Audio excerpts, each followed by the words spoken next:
நீங்க எதுக்கு இப்ப தாத்தா கிட்ட சண்டை போடுறீங்க? அவரை பாத்தியா? என்ன அடிக்கிறதுக்கு கைய ஓங்குறாரு. பாத்துக்கிட்டு சும்மா இருக்க சொல்றியா? சரி பாட்டி, கோபப்படாதீங்க. வாங்க உள்ள வாங்க. பண்றாரு. மனசு கஷ்டப்படுற மாதிரி நீங்க உள்ள வாங்க. இப்படிலாம் பேசுறாரு பாத்தியா? வாங்க தாத்தா வாங்க. என்ன பேச்சு பேசிக்கிட்டு இருக்காவ? கோவப்படாதீங்க உட்காருங்க தாத்தா. என்னது கோவப்படாது? கைய வேற ஓங்குறாரு. நீங்க நான் உட்காருங்க. சும்மா விடவே மாட்டேன். பாரு என்ன பண்றேன்னு பாரு. இப்படித்தாமா ஒவ்வொரு நாளும் பண்ணிட்டு இருக்காரு.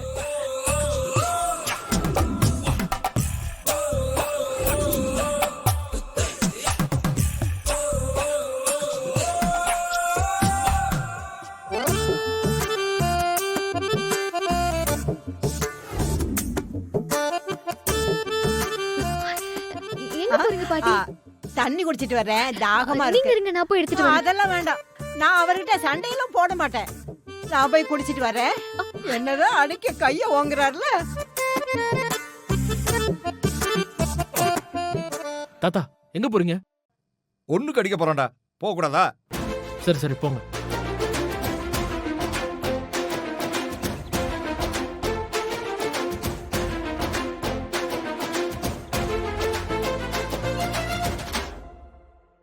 ஏங்க நான் வானத்துக்கிட்ட பேசிட்டேன்.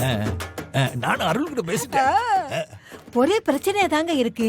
ஆமா அதேதான். நானும் அருள் கிட்ட சாதகமா பேசுற மாதிரி பேசி அவனை கூட்டிட்டு வந்தேன். இங்க பாருங்க, சின்ன சிறுசுங்க புரியாம பண்ணுதுங்க. நாம தான் அவங்களுக்கு புரிய வைக்கணும். புரிய வச்சிருவான்.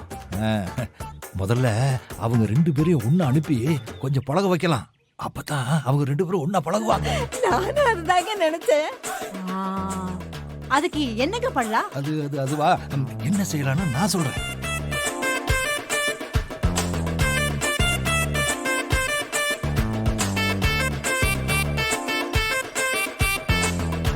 அப்புறம் அவங்களுக்குள்ள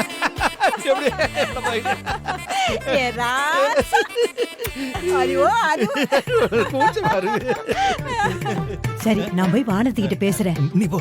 நீங்களும் போங்க. போ.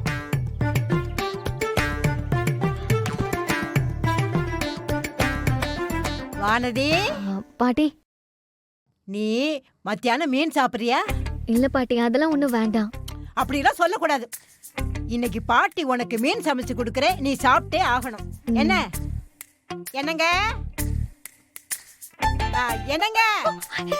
நீங்க எதுக்கு தாத்தா கூப்பிடுறீங்க? இருமா.